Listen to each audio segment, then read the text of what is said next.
নমস্কার, কেমন আছেন সবাই? আশা করছি সবাই খুব ভালোই আছেন। আর ভালো না থেকেই বা উপায় কি বলুন দেখি? আমরা যদি ভালো না থাকি তাহলে যে সংসারটাই অচল হয়ে যাবে। তাই আমাদেরকে যে কোনো প্রকারে ভালো থাকতেই হবে, তাই না? আচ্ছা, আপনারা আমাকে অনেকেই বলেছিলেন যে দিদি তুমি ডেলি ব্লগ কেন দাও না, তুমি ডেলি ব্লগ দাও, আমাদের খুব ভালো লাগবে। তাই আপনাদের সবার কথা রেখে আমি এখন থেকে রোজ একটা করে ডেলি ব্লগ দেব। আপনাদেরও ভালো লাগবে। আর ডেলি ব্লগ দিলে হবে কি বলুন তো, আমিও একটু কথা বলার সুযোগ পাবো, মানে গল্প করার সুযোগ পাবো আর কি। মানে এখন তো প্রত্যেকের বাড়িতেই প্রত্যেকে একা একা আমরা থাকি, তাই কথা বলার সঙ্গী খুবই কম। সময় কাটানোর সময় বলতে ওই ফোনটুকুই, ফোন দিয়েই যতটুকু সময় কাটে আর কি। কথা বলে যতটুকু মজা আছে ফোন দেখে কিন্তু অত মজা নেই, তাই না? কথা বলাতে মনে পড়লো, এবারে ত্রিপুরা আসার সময় মানে আমি ট্রেনে যে মহিলা কামরায় উঠেছিলাম না, সেখানে আমাকে মানুষ এত ভালোবেসেছে এবং এই ভালোবাসা পেয়ে আমি যে কি খুশি সেটা আমি আপনাদেরকে বলে বোঝাতে পারবো না। সব থেকে বড় কথা কি বলুন তো, আজকালকার দিনে মানুষ মানুষের সাথে মিশতেই কিন্তু ভুলে গেছে। আমার সব থেকে বেশি ভালো লাগে মানুষের সাথে মিশতে, তার সাথে বসে দুটো কথা বলতে। আমার কথা বলতে ভীষণ ভালো লাগে। এবং অতটা রাস্তা যে এলাম, মানে আরামবাগ থেকে বালি পর্যন্ত, আমি বালিতেই নেমে যাই কারণ এয়ারপোর্ট যেতে হয় তো, তাই বালিটাই আমার জন্য সুবিধে।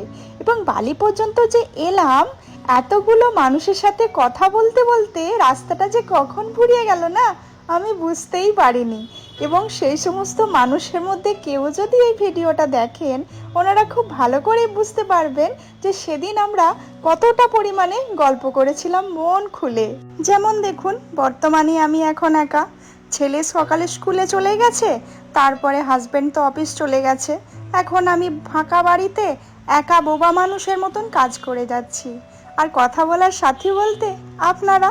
তাই ভাবলাম আপনারা যখন বলেইছেন ব্লগের কথা, তাহলে ব্লগটা শুরুই করি। রোজ একটা করে নতুন ব্লগ আপনাদের জন্য নিয়ে আসব। আপনারা বলবেন আপনাদের ব্লগগুলো কেমন লাগছে। আসলে আগে কখনো ব্লগ করিনি তো, প্রথম প্রথম হয় একটু ভুল হয়ে যাবে, তারপরে হয়তো আস্তে আস্তে ঠিক হয়ে যাবে। আর আপনাদের যেখানটা খারাপ লাগবে বা ভুল যদি কিছু বলে থাকি, সেটাও কিন্তু আপনারা কারেকশন করে দেবেন। আর আমার বাড়িতে আমি সমস্ত কাজ একাই করি, আমার কোনো হেল্পিং হ্যান্ড নেই। এবং আমি এটা করতেও কিন্তু খুব ভালোবাসি। কারণ কি বলুন তো, একেই তো একা মানুষ সারাদিন, তার উপরে যদি কাজও না করি তাহলে তো আরোই পাগল পাগল লাগবে। তাই আমি নিজের কাজ নিজেই করতে পছন্দ করি। তো সেই জন্য সকাল থেকে উঠেই কাজে লেগে পড়েছি। সকালে ছেলে স্কুলে গেছে, তারপর হাজব্যান্ড অফিসে চলে গেল, তারপরে আমি বাজারে গিয়েছিলাম, কিছু সবজি টবজি নিয়ে এলাম। কারণ অনেক দিন আমি বাড়িতে ছিলাম না, সেই জন্য বাড়িতে সেরকম কিছুই ছিল না।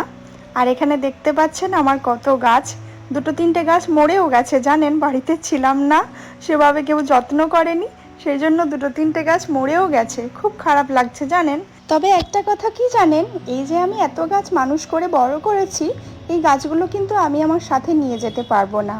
মানে আমরা যে বাড়িতে ভাড়া থাকি ওনাদেরকেই দিয়ে চলে যেতে হবে, কারণ আমাদের তো ট্রান্সফারেবল জব, আজ এখানে তো কাল ওখানে।